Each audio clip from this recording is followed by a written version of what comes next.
Oh man, look at the sun. Look how it's shining on me. YouTube!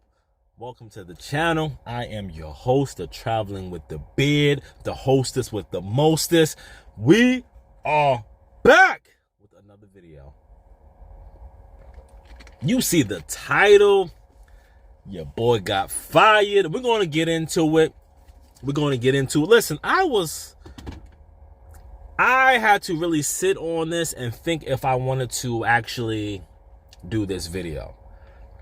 But I subscribe to being transparent with the people that are on my channel, allowing people to see the journey that I've been through.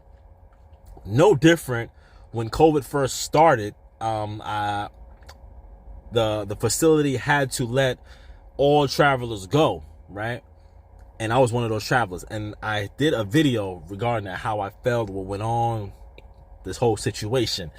This has to be in this mix of videos as well. Why is that? Because at some point as a traveler, this may happen to you. How you should feel about it, how you should go about it, you know, it all remains to be up to you. How I will go about it, well, watch the video and let's talk about it. So I did a survey on my channel today, trying to get a feel if I should drag coworkers. Some of my coworkers are probably watching this.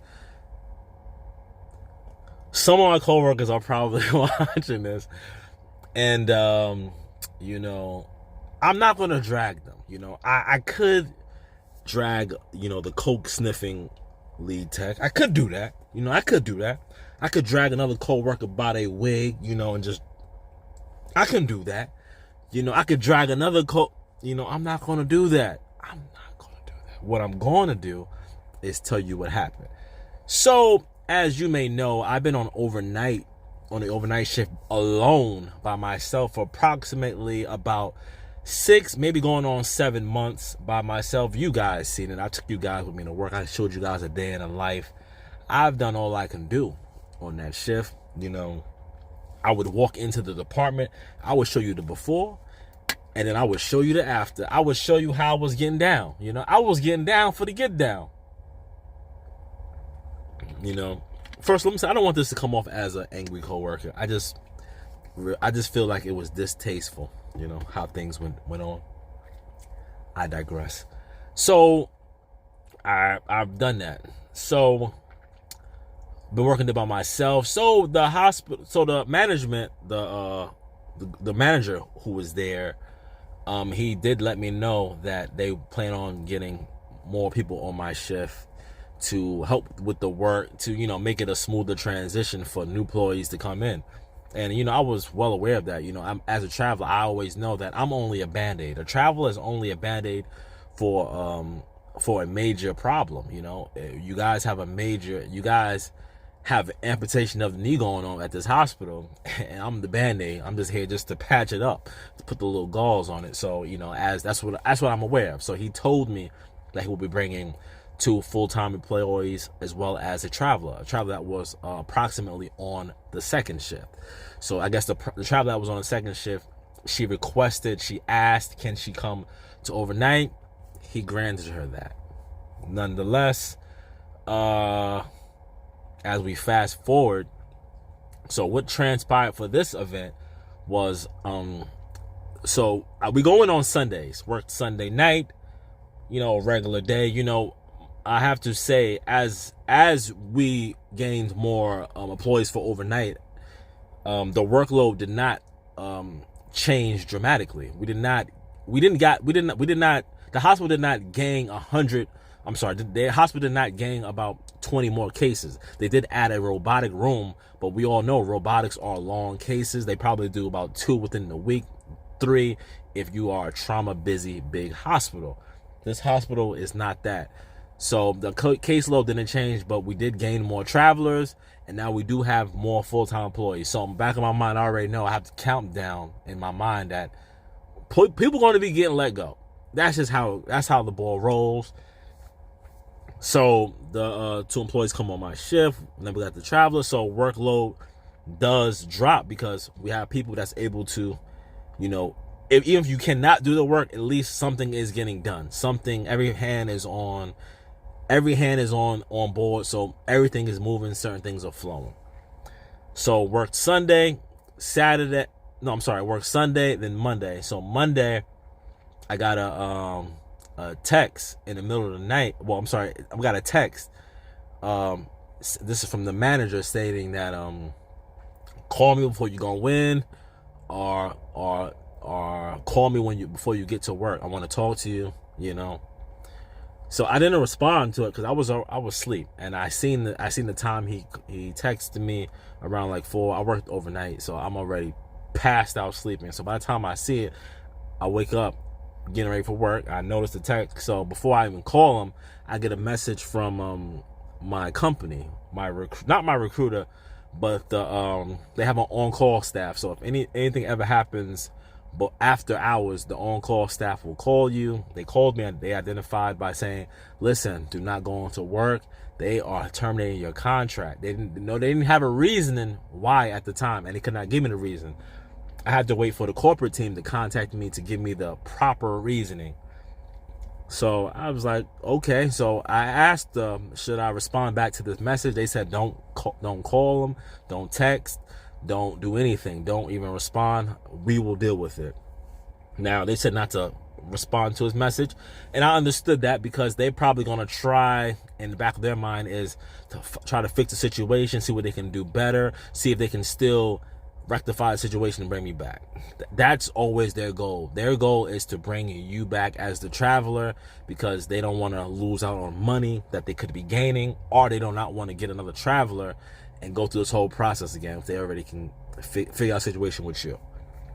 So the next day comes, because it's night, I went right back to sleep. So the next day comes, I'm awake, I'm ready for a conversation to hear what's going on. So they contact me, the corporate team contacted me, not my recruiter. My recruiter had no idea because he ends up texting me in the morning, asked me what happened. We just received an offer letter the weekend, the prior week, the week before. We just received an offer letter.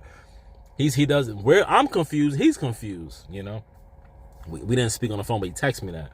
So the corporate team tells me what happened.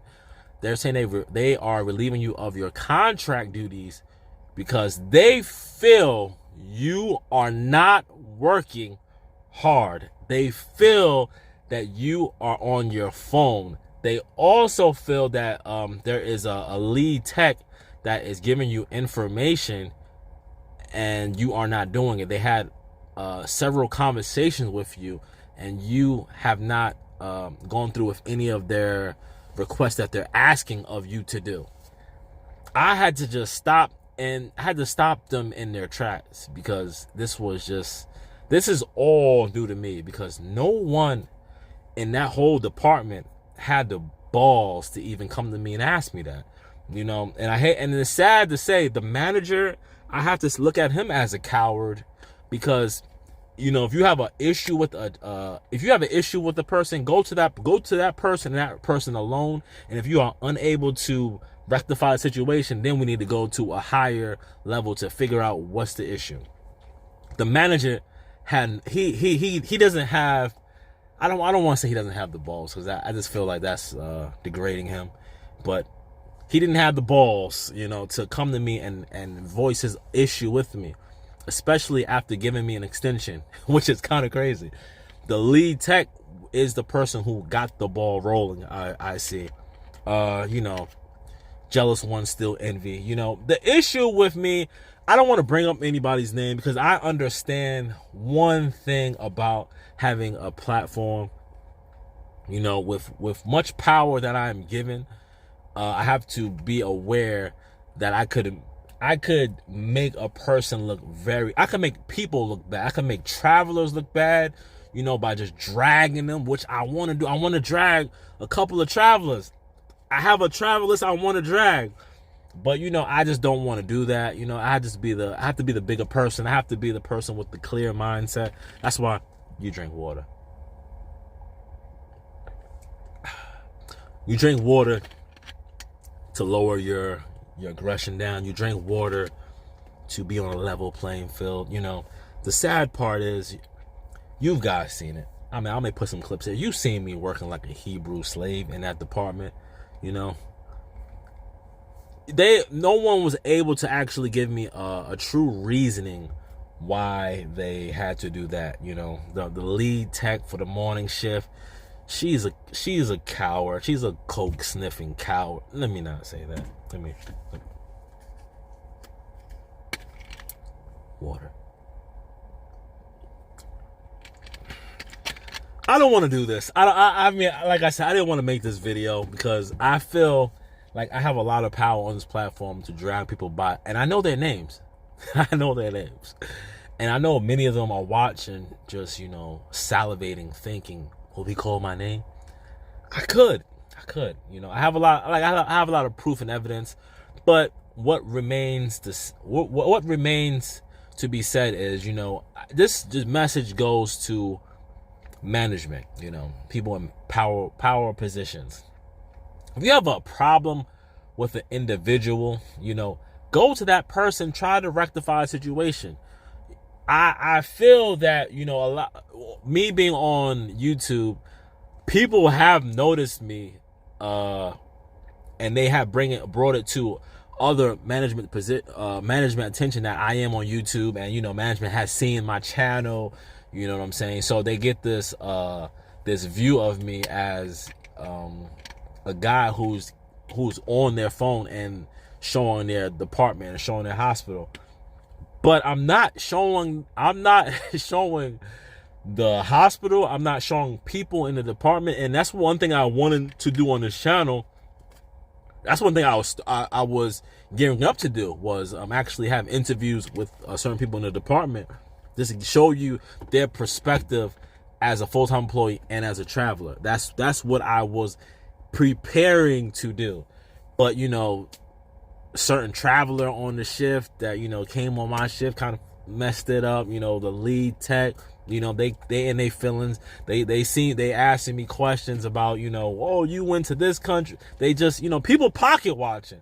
And that's another thing I want to just say. Let's get to the learning experience. Let's get to what I've learned, you're right, with this initial contract. I learned that let me say this. I'm gonna speak for all travelers. I learned that as a traveler, I think best practice is don't talk about how much you get paid. Don't talk about how much you get paid at all. I personally, for a short shot of a doubt, know that I was the highest paid traveler there.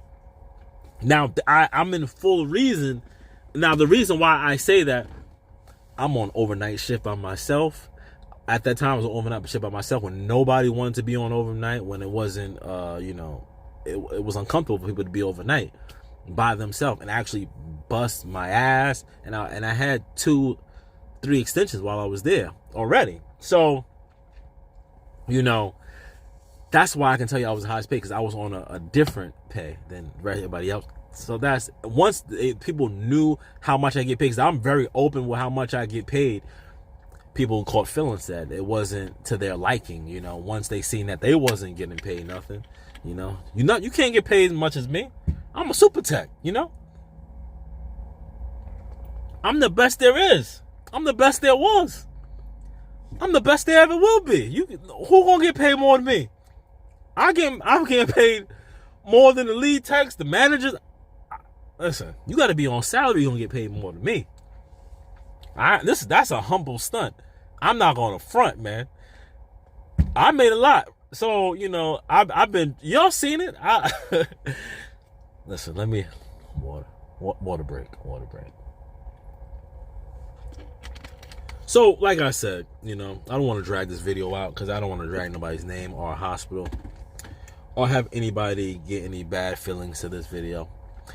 Like I said, I just feel that, you know, it could have been done a better way. You know, from what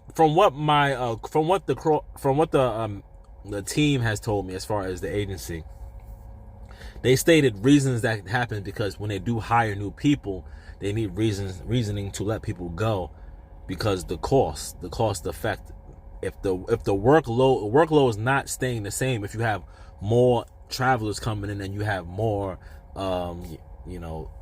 full-time people coming, has to be an even swap. You have to swap them out, and that's the crazy. That's the part. That's how the cookie crumbles. It was it bad how they did me? Yes, especially after you gave me an extension.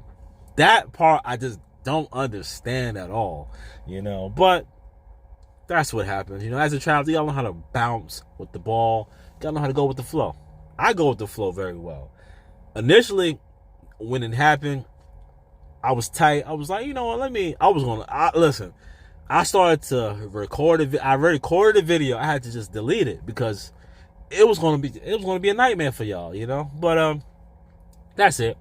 Now you're going to see me on my journey as a traveler. The next assignment, we'll be going there soon. But right now, I'm on a lengthy vacation. That's why with the extension that they gave me, I did decline it. I did decline it because I had a vacation that I was going to, and being that I declined them, I told them, can they push my can they change the date for me to return? And at that time they couldn't do that, so they wasn't feeling that, I guess. But hey, it's my life. I'm gonna enjoy it. You only get one life. Listen, you die one time. You better enjoy it, all right? Because I am. Water. But that's it. If you guys have any comments, concerns, if you guys wanted me to go more within this topic, I may do a live at some point. We may just break it down. I may tell you even more about it. But that's all I'm gonna give y'all today. Don't forget to comment, like, subscribe. If you're a traveler, prepare. Work every day as if it's your last, because you never know when is your time. You never know when they're gonna let you go. And when they do let you go, they won't have a real rhyme or reason, because nobody will muster up the courage to actually tell you. That's one thing I've noticed. I don't think I've ever been let go or ever been fired, really. But that's one thing you will know. You work every day as if it's your last. Save your money. Save your money. That's the best thing I can tell you. Save your money. Do not overextend yourself as far as staying at an Airbnb, a furnished finder. Do weekly, do month to month. Don't buy that much food in your wherever you're staying at, because you will have to throw it out or give it away. That's what I had to. I had to give a lot of food away, but I'm sure they enjoyed it. But comment, subscribe, all that good stuff. I'm out, guys. Peace.